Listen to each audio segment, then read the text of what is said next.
Hi, my name is Selema Mabena Masekela. I'll say it for you one more time.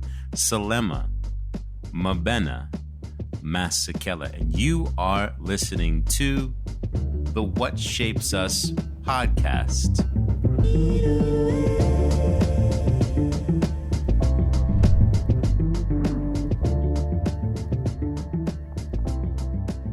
It is another episode of the What Shapes Us podcast. I am your host, Selema Mabena of the Masekelas. And how would I describe my level of excitement for today's guest? High, like the heat wave temperatures that we are enduring in Southern California, because today's guest, I can't even speak, she has me so nervous. Today's guest, one Briana King, how would I describe you? Allow me to do some descriptions, and then you can stomp all over it, okay? I'm just going to throw out some things. Renaissance woman. We always hear about these Renaissance men's, but Brianna King is a Renaissance woman in that you are a doer of many things. You exist in these worlds where you've made your own little concentric circles in fashion, in art, in modeling, in building community, in creating access for others, in being like you're like a people magnet, like you're a person who puts out frequency for those who maybe don't hear their frequency in the world. And I would be lying if I didn't say that, like, I'm literally fascinated by you as a person. We only met for the first time physically in the last year. Yeah. But I feel like we've been friends. I know, it's cozy. Yeah, I like love we've when had that happens. cozy, like, friendship, digital friendship for the last few years. And I'm just really, really honored that you chose out of your very busy schedule, like whirlwinding and being the ambassador of goodwill that you are, to come and sit with us on the What Shapes Us podcast. So thank you. Good job. Did I miss anything? No. No? All those things? Yeah. They feel like they sit? Babysitting. Nice. Good job. Thank you so much. I love that intro. You just got back from New York. New York City. Yeah. Fashion Week. Fashion Week. What did you do at the Fashion Week? Was there being a skater, was there being a model, was there being a friend, a lover, there just existing as whatever I needed to exist as funny as that sounds, but I was just doing what I usually do in New York. Yeah, you seem to be able to just show up as yourself wherever you are. Yeah. How did you get to that point? Because a lot of times I think people feel like, oh, I need to put on, like, my skater cap, or I have to put on my model energy and come into things in different energies. But I see you in all these different spaces, and the thread is you. Yeah. You being you. I think I've been able to just figure out how to be myself because I've been doing a lot of things for a long time. Like right when I was 18, I started modeling. So I just had enough time to mold myself in this world. And I feel like maybe a lot of people come into the entertainment industry, maybe, I don't know. Actually, a lot of people are there for a long time and they still never feel like themselves. I think I just maybe had a lot of support, and a lot of people have a lot of love and support and love. I'm just comfortable being myself. And I'm sure that this comes from a practice of loving myself and all the things that I do every single day to make sure that I am like my best me. And I was like, whoa, I'm not going to feel my max amount of happiness if I'm not like 100% myself. And I just really value my happiness before everything else. I'm like, I don't need a lot of things. I don't need a status. I don't need this. Like, I'm just going to exist as myself. And if people don't like it, like, dang, too bad. That's too bad for you. It is. Yeah. It really is too bad for you. But it's also brave in a town. And when I say a town, sometimes the business can be a town right? Like, you're from Los Angeles originally. Yeah. Entertainment, big thing here. You spent a lot of time, obviously, in New York and other places, not just for skateboarding, but the entertainment of your worlds. And that the town can make you feel like, I very much need to abandon me and maybe pick up on whatever else everyone else is doing, so I can feel safe. Like, they're not going to tell me no. Yeah. It's time for your time's up. It's time for me to go. Yeah, and I 100%. And I think through trying to be like everyone else, I still wasn't accepted. I was like, dang, that doesn't even work anyway. So I may as well just be myself. So I definitely was masking and picking up on everyone else's energy and trying to be like everyone else. And I was like, maybe I'm not doing it right. Someone just be me. Well, you do it very, very well. You've had an impact on skateboarding. Obviously, skateboarding has had an impact on you. Yeah. But you've had a very unique impact on skateboarding, especially as a Black woman. Yeah. Where there's just not a lot of Black women in skateboarding. Skateboarding is intimidating as it is because it's actively trying to kill you. Yeah. With love. Yeah. It's just saying, if you want to be with me, you have to spend so much time with me. Yeah.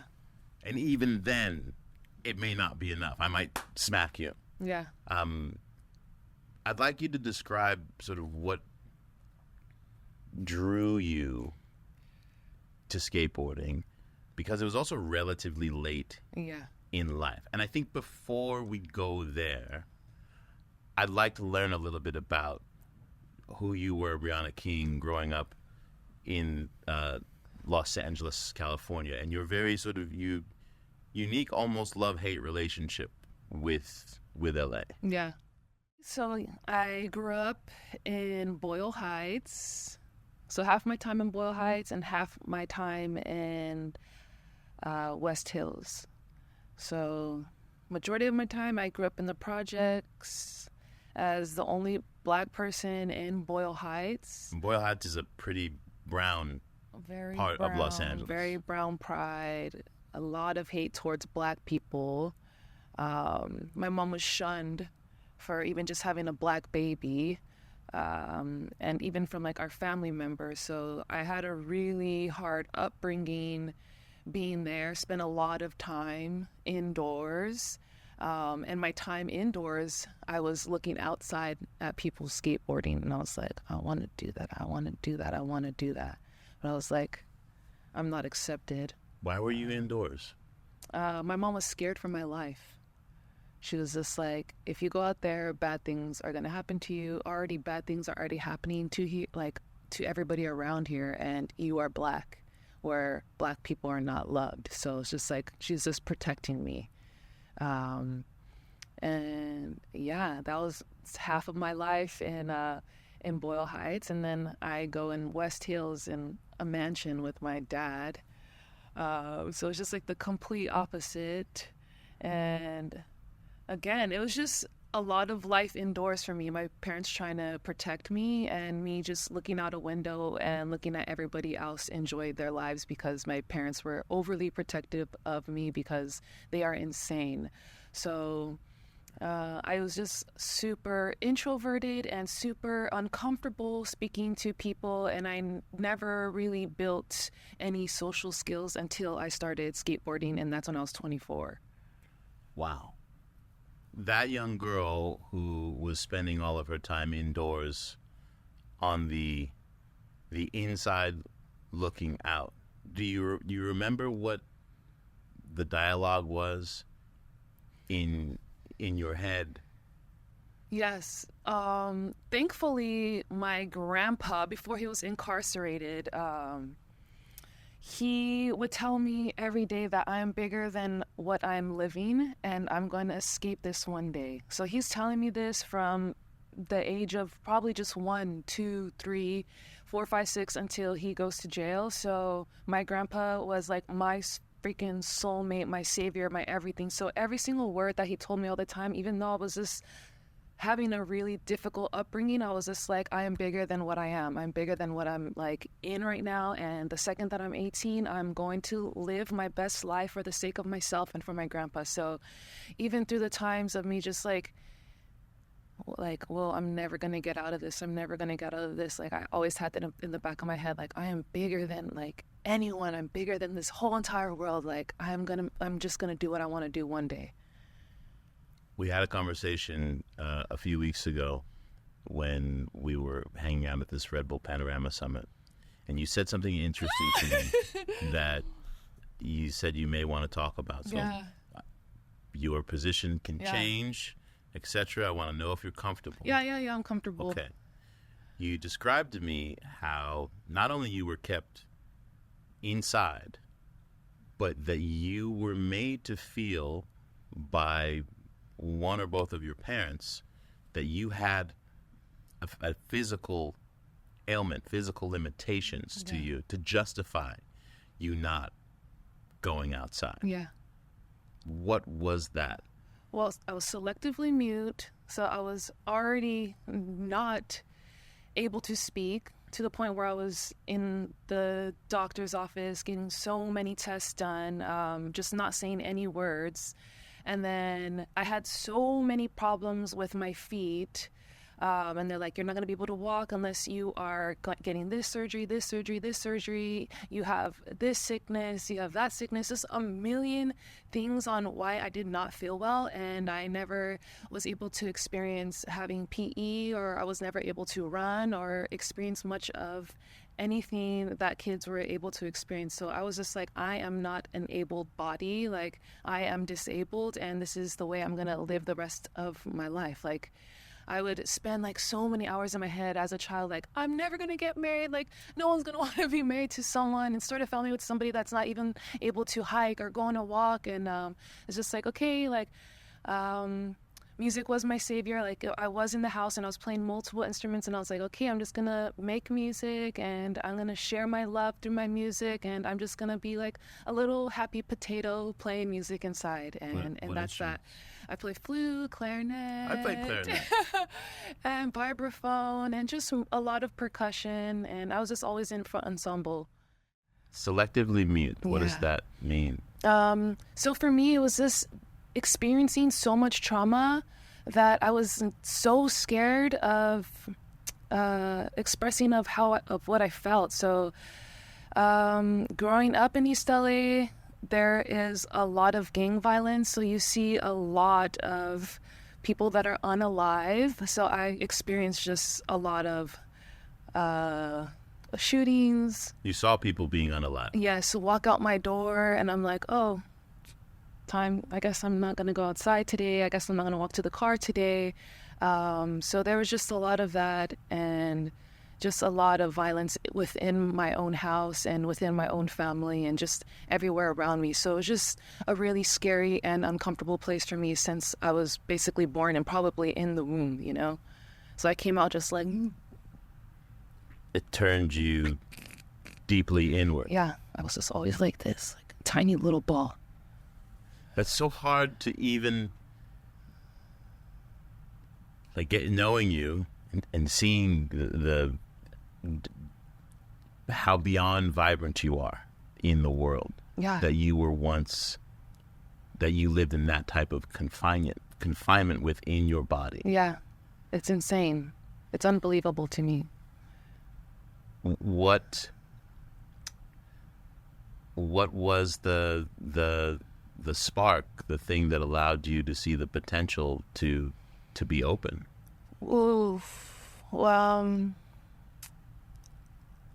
I guess just that thought in the back of my head, and okay, I feel okay. There's this one time, a family friend had taken me, technically kidnapped me for 2.5 months, and I spent like all by myself underneath this bed, like no food, no water, like just drinking out of the sink. And I was able to survive and live through a kidnapping. Like, there is someone that is saving me all of the time, you know? Like, I'm sitting underneath this bed, like, so hungry, so dehydrated, and just, like, looking back on my whole entire life, like, I've been between shootings, I've been in between this, like, experiencing racism, and it's like, there's no way that I am existing on this planet now, and I'm still somehow happy, and there's just so much more for me to do. There's more for me to do. There's more for me to do. Like, I'm experiencing too much still living to just not make better for myself. How old were you? I was 9. And so at 9, in this situation where you don't really know what the outcome is, Yeah. your inner dialogue essentially was hope. Was like this massive amount of hope and possibility since you were still here. Yeah.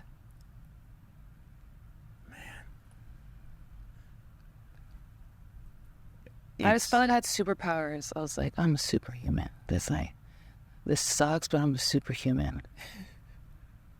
You believe that you were more than your circumstances even then. Yeah. How did skateboarding, if at all, factor into the equation of you opening up? Well, I started skateboarding because I wanted to feel something, and pain was just a familiar feeling for me, and it wasn't uncomfortable for me. So let's say people are giving me love, and I would block it. I would run away from things that felt unfamiliar for me because it was difficult. So closeness. Yes. People taking an interest. Yeah, people always wanted to help me. And I was just like, this is uncomfortable because I don't know what this is. So I got into skateboarding because pain was normal to me. I was like, ooh, I'm feeling something. This hurts, this hurts, and then I feel good. But I was really attracted to the pain for whatever reason. I'm like, I'm going to send it, I'm going to send it, I'm going to send it. I feel horrible today, I'm going to send it, I'm going to send it, I'm going to send it. And through that, just finding my community and people helping me when I'm like on the floor with a broken leg and a busted head and broken bones. It was like, I need these people because I can't do anything for myself because I'm literally broken. So I found a lot of my love through the most amount of pain that I experienced because I was physically unable to take care of myself. So skateboarding forced me to take in love. It sounds like it was the first time that it was perhaps pain that was dictated on your own terms as opposed to pain that was being created by Others, yeah. Before you got to skateboarding, at 24, yeah. At 18, you made a decision that, like, okay, I'm an adult, I'm getting out of this madness, this back and forth of mom and dad, and you made a very radical decision. Yeah. Got up, moved all the way to Australia with absolutely no plan and just hopes and dreams. And why Australia? How did this happen? Money, I have so many questions. At 18, going from Boyle Heights. Yeah. Going from the city to Australia was insane. I always want to say it's because of this and it's because of that, but honestly, I really don't know. I was so naive, and people spoke English there, and I was like, okay, let's see what happens. And it was far away. I was like, they can't get me here. The farthest away. Yeah. You went there with $200 in your pocket. Did you know anybody?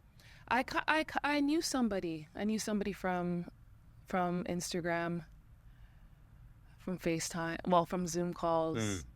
And that was when I got there and I sat there with them and I was like, just started crying. I was like, what did I do with my life? Like, I don't even know who you are. Like, I am on the phone with you, but I don't know who you are. I just ruined my whole entire life. You are a stranger. Like, But I was like, you know what? This is still not as bad as the rest of the life, so I'm going to figure this out. And that's why I'm always grateful for like the craziest upbringing, because it's always just like, still not as bad as that. Let's figure this out.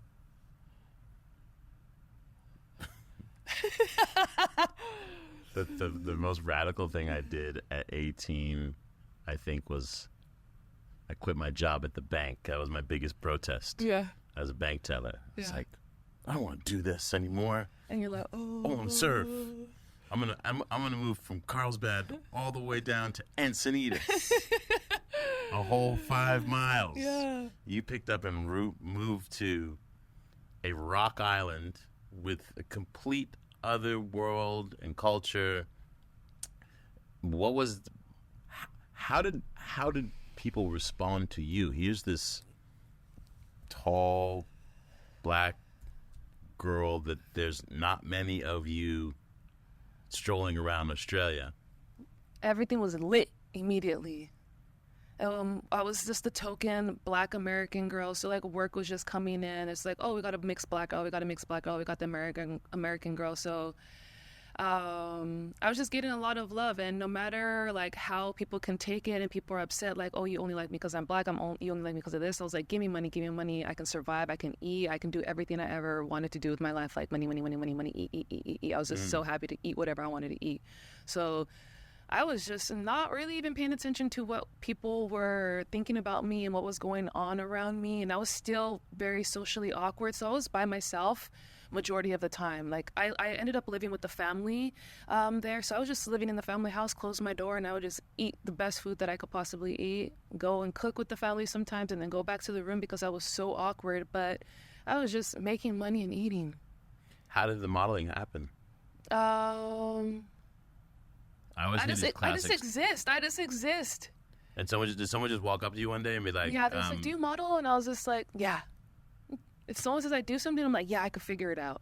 Right. Yeah. So they asked you if you modeled, and you're like, yeah, of course. I've always been hustling. You know, like I always found a way to like make some cash. So I'm like, money, give it to me. And was it something that you felt like, okay, as you're hustling, people think about modeling and like, oh, you just stand in front of a camera, but that's not what it is. Like, you actually have to be willing to give. Yeah. And communicate something. And you've also been this person who's been violently turned inward. Yes, but even though I'm inward, it's about my personal self. I'm scared to be who I am. Modeling, that's a character. So I'm like, I can be a character, and whenever it comes to me hustling, like if I gotta sell something, I'm open. If you start asking me questions about myself, I'm like, so the second I'm like, I gotta model, I need to be the best at everything. Like I need to be the best musician, I need to be the best this, I need to be the best skater, I need to be the best at everything. So the second they're like, do you model? I'm like watching so many people modeling, how to model. I'm like, yeah, I'm gonna YouTube. You went to YouTube modeling I was school? like just doing every ridiculous pose possible, and I was just there for hours and hours and hours and hours, like studying how to be the best at whatever I'm gonna do. I'm like, I'm not about to suck at this. That's amazing. And in Australia, work picked up? Yeah. It became immediately a thing. Yeah. Became your thing. Yeah. What kind of work were you doing initially off the bat? I was just doing editorials and commercial work. So there's like billboards, and I'm like in storefronts, and I'm just like so embarrassed. Like people are stopping me, like lines on the street to get my autograph, and I'm like, this is so embarrassing. In Australia. We love you, Brianna. Yeah, they're like, oh my God. I was like, I hate this. Wow. So I would never even, like, I would see like a billboard and I just like walk past it like so fast. I would not even like take a little sneaky photo, or not even like, woo, like I'm so proud of myself. I'm like, this is horrible. And you couldn't blend in. No. Because you were essentially a 6 foot tall black woman in Australia. Yeah. They have kind of a way, like you said it, you touched on a little bit of the token novel thing. They want to, in those kind of situations, people feel good. They feel good thinking that they're making you feel good for noticing your oddness. Yes. And so often they'll be like, hi, this is Brianna. We have a colored model today. And I was like, oh, we don't say that. And they're like, oh, we say that in Australia. I was like, everyone, colored. Everyone. We have one of them here today. This is Brianna. Today, this is our colored for the day. She's our colored. And you're expected to smile through it. Yeah. I was like, all right. How did it, if at all, that sort of constant tokenizing, like you've escaped this situation that was like horrible, this childhood that you just described. Now you're in this situation where you're getting these immense positive feedbacks in independence, and you're making money and you're hustling and you're being noticed. You're outside, but it's at a little bit of cost. But not for myself. Of your who. So how did that affect you over time? Well, it just didn't let me grow. I was like, there's still no room for growth. I'm like, I am just a piece of meat now. And yeah, there's just no room for growth. It did absolutely nothing for me besides providing me money. And you're not sitting by default in any reflection of yourself anywhere. No. It was just like, okay, just using my time poorly, working all day, probably for like, I was working every day, almost every single day, every weekday for almost 9 years. In Australia? Yeah. Wow. Well, yeah, I was in Australia for 8 years. 8 years? Yeah. From 18 to 26, 27? Oh, then no, that's not 8 years. 18. Because I moved back to the U.S. when I was 24. Okay, so 6. Yeah. 6, we'll call it 6-ish. Yeah. Years. Did you start skateboarding there? Ooh, I tried skateboarding there. Okay, tell me the story. I was on set one day, and the videographer was a skateboarder. We started hanging out, had a skateboard in his backyard, just playing around. Finally went to the skate park, and I was bullied out of skateboarding. And I was like, okay, I'm hypersensitive. I cannot take any critique. I cannot ignore people around me. I was just like, I'm never skateboarding again. They made you feel... Oh, they'd be like, oh, you're good for a black girl. Oh. I'm like, oh, how'd you learn how to do that? It's like, my white friend. I don't know. What do you want me to say? And it just made me so uncomfortable. I was like, I never get to be myself in any sort of place. And I tried skateboarding multiple times. And every single time I stepped foot on the skate park, I'd get so much attention. And it was just odd. It just was never anything nice. It was always something uncomfortable or a dumb comment or people telling me what to do. And I was just like, this sucks. I was just around a bunch of white men all the time, obviously skateboarding in Australia. So I tried a few times. So you're being made to feel like you like a bit of an oddity. Then people want to be the one to like mansplain to you how you should be doing the thing. And the relationship between you, a person, and skateboarding, that's a unique and personal bond like that you have to make and choose to be in. And it's interesting, this as you're trying to forge this thing, because to stay with skateboarding, that's a choice, that's a relationship you have to choose for life. Yeah. Here's all these outside forces challenging that. Be like, let's make this even more uncomfortable and more painful for you. I'm like, dang. As if it wasn't already hard enough. I don't want no more. I had enough. And then, yeah. So you break out. Yeah. You leave. What do you remember the moment in Australia that you were just like, all right, I'm good? Well, no, actually, I was doing some illegal stuff. Oh. I was doing some illegal things. In between visas, I was processing one visa in Australia, a de facto visa, because I ended up getting engaged to somebody. I've never heard that story before. There's no world ever in which, while being in a foreign country, someone chooses perhaps marriage. Because it was already my boyfriend, and they're like, okay, this is hard. Like, you have to go back to America at one point and process this visa. Like, we already know we love each other.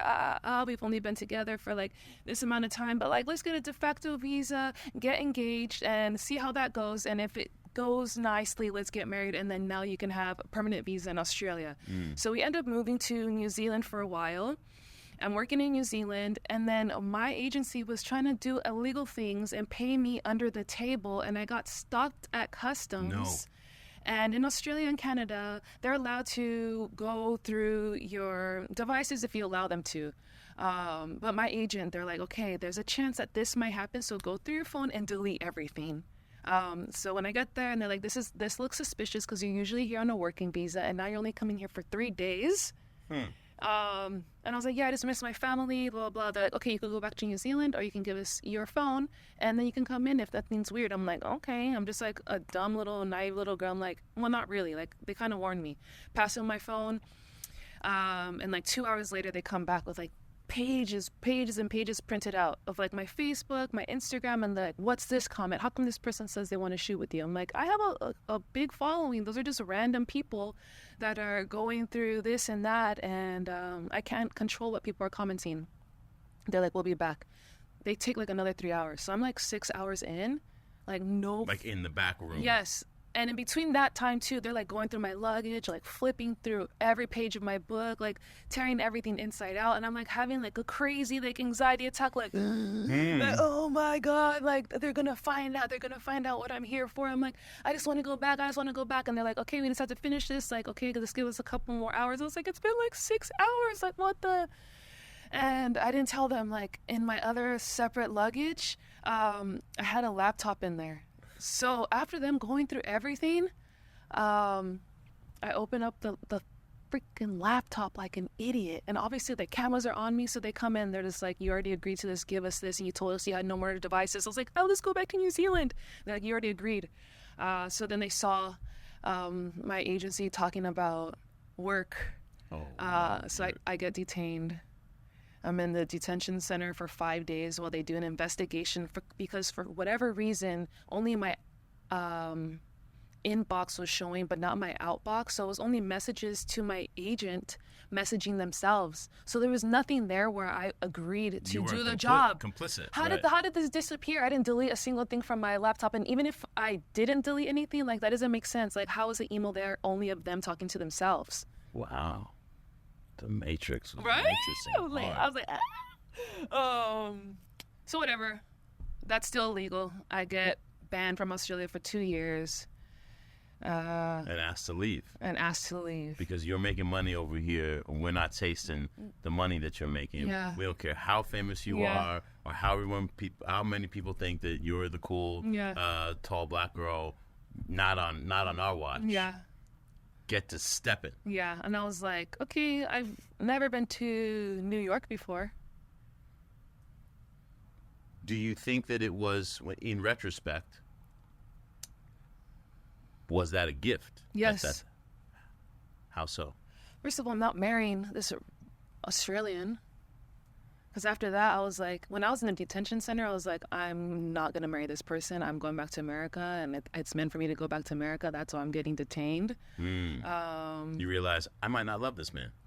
Well, I was there just like, the detention center is just horrible. You're just like on a piece of toast. And like, there's so many bugs. You're in Australia. There's like a little cell, and it's like, I'm just like crying, like, I don't care about anything. I don't care about myself. I don't care about my man. I don't care about nothing. Like, I'm gonna just go there and then see what happens. So I was just like, I'm leaving that. There wasn't even any reason. It's just like, I don't need to do that. Like, here's a new chapter in my life that I didn't ask for and I don't want. But let's figure this out. But it was obviously a blessing because like a month later, that's when I started skateboarding. Right, so you like, okay, I've never been to New York. Let me go to this city that's like not the easiest to conquer. Yeah. But I just went through all this, so why not? Yeah. And in New York, I imagine you find a new agent, or how did? No, I get to New York. Look at me trying to Disney-fy the story. No. I stepped off the plane and all of them were like, "Please pick us." She's like, "No, that's where the Disney of it ends." No. Okay, so what? Tell me. So I get to New York and I'm staying at the Concord on the Hudson River, and this is December, like huge storm, and I was just like, you know what? I don't want to live anymore, you know? So I was just like, I don't care about my money. Like, I'm gonna just hang out on this expensive hotel. I hang out in the expensive hotel and like overlook the water on the Hudson River. And I don't know, like I just feel like every single day, like I don't want to live anymore. I'm just like laying in the shower, just numb. It's like letting the water like drip on my face. Like, it's like, okay, whatever. And then every once in a while I'll just post like a story or something like the Hudson River. And a few people would just write me. I already had a following.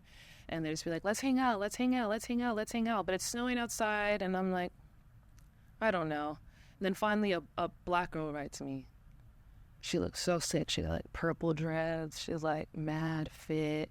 And just, I was like, that's like the person that I always wanted to be. Like, she looks so cool. Like, you know what? She was alt black. Yeah, she was alt black.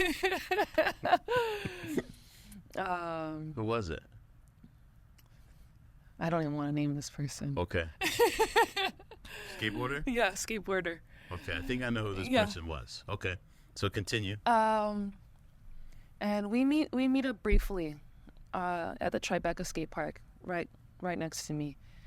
Probably like a 20-minute sesh, hang out with her, hang out with a bunch of like other friends, and she's like, meet us tomorrow. And then she brought the next day like 35 skateboarders, and she's like, everybody, this is Brianna King from Australia. I was like, I'm not from Australia, but like, whatever, like, hi. And we all go to House of Vans. And that day I was like, whoa, these are the people like I want to be around. And I've never felt this comfortable before. And I've never had anybody like make this much of an effort to bring me into anything really. And not want something in return. Yeah. What was that crew of skateboarders like? Because it was obviously not. It wasn't the white boys in the Melbourne skate parks. All black men, one Puerto Rican girl, and the one black girl, and they're all native New Yorkers, and just insanely outspoken and loud and outrageous and crazy and just so loving and cared so much for each other. And I was like, I'm the only outsider and I suck at skateboarding. I can barely even push at this point. Like, I can kickflip, whatever, for whatever reason. Kickflip came so easy to me, but like I can't even keep up with these people and they do not care. Like, they're just like, oh, you're our friend now. You're in. Yeah. What did that do for you? Especially for that girl who 5 minutes ago was lying in the tub being like, yeah, I think I could tap out of this existence. I was like, I felt like people cared for me and loved me. And it made me feel like I had purpose. And it made me feel like I was able to go home and reflect and think for myself and think about myself. And I feel like I was always thinking about others most of the time. I was like, oh, is my client happy? Is my partner happy? Or is my mom happy? Is my dad happy? And I knew that those people didn't care about like how I was treating them or acting for them because they weren't even paying attention to me half the time. Like everyone's just paying attention to themselves and their own skateboard. I went home, I was just thinking about myself and skateboarding and what trick I want to learn next and how it made me feel. So that welcome provided you the container to finally build a relationship with this thing, with skateboarding, without anyone else dictating who or how you're supposed to be. Yeah. Like you get to be in this thing, but it doesn't come with like, you got to be this to be with us. Yeah. You actually just get to be, we want you to be your whole self. Yeah. In order to exist in this crew.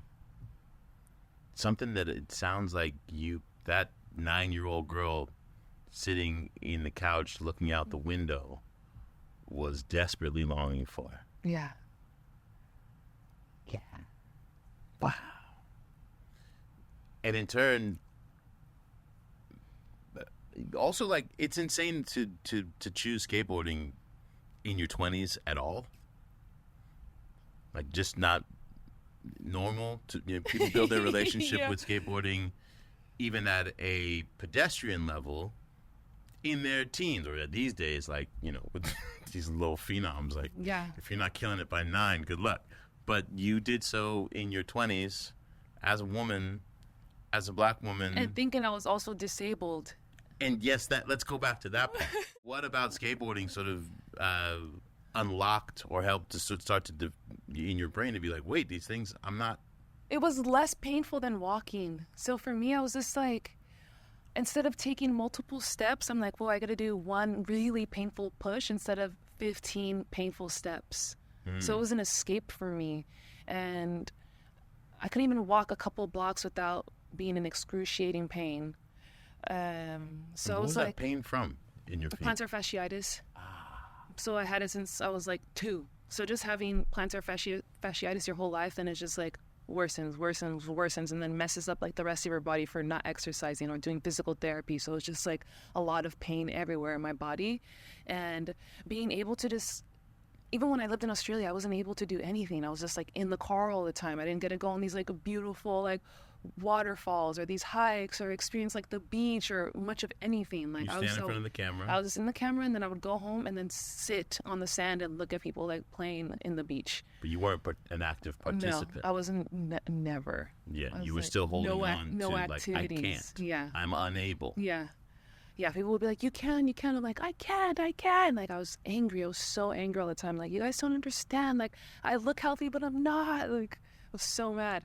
But yeah, having the skateboard and being able to push through the city, I was like free. I was finally free. I was like, whoa, I can go multiple blocks. I can go blocks and blocks and blocks and blocks. I was just pushing every single night, pushing, wake up in so much pain. But it was like, I get to explore and be free and just be on my board. So that was my favorite thing. I was like, I'm just going to push. Like, that's just my thing. I loved it so much. I would push for miles. Wow. How did that pushing and now this new activity as a lifestyle for the first time in your existence, like being active is your life? Yeah. How did that affect how your body felt, your feet, etc.? Still felt like poop because I didn't fix it. Right. So I'm still experiencing pain, but when you are happier, you're not going to experience that much pain. Like, you're not focusing on your pain. If you're depressed, you're hyper focusing on everything. Like, this sucks. I'm like, I'm happy. I have some pain, but I'm happy, so it doesn't matter. I have happiness. I have my happiness. So I just made sure to really focus on my happiness. And I was just like, I'm going to live with my pain, and that's that. Like, I have that pain, and that's me. But it's still better than anything I've ever experienced. And then one day I fixed it somehow. How? I don't know. Like, no doctors? No doctors. Just time. Literally just exercising. Yeah. Like, things that I thought weren't healthy for me because I was told they weren't healthy for me were really healthy for me. So training. Lifting. Yeah, a lot of weight. I see you. Yeah, physical I see you therapy. on the IG. Yeah. I salute you. You tell your story lightly, even through the dark parts, but I can see how much I actually can see that I wouldn't even be able to begin to comprehend the things that you've experienced and that you work through. That's the craziest part, because before I would not even be able to get the words out, or I'd just be like crying. I'd be like, like so much pain. And now I'm like, well, I know how to regulate my emotions through most things now. I could still feel it, but I can regulate it. Yeah. And you work through it, you regulate it, and then you mount up. And then you also choose to show up in this way in the world where you are having a truly positive, massive impact on all different types of people, whether they ever touch a skateboard or aspire to be a creator or not. I think that you represent you're a voice and a frequency. You're an energy for people who sometimes I think feel faceless and don't feel like they can be seen. And you are really, really proof that the rest of your life, what you want it to be, you are in charge of today. Yeah. You are in charge of today if you would like to be. Yeah. And it is just a joy to watch you move through the world. Thank I'm you, so thank you, grateful thank that you, you thank decided to come and say yes and hang out with me. It's really cool. Thank you. Thank you, thank you, thank you. This has been awesome. Yeah. And I want to go to the skate park with you. Let's go. Can we go to Stoner? Yeah. And I actually know you're not going to make fun of me. You're going to celebrate whatever little thing I do. Still laugh. So let's get the skate session popping, and we'll go surfing, and we'll get you to culture shifters and all the things. Yeah, sick. Will you come back and see us again sometime? Yeah. All right. Briana King.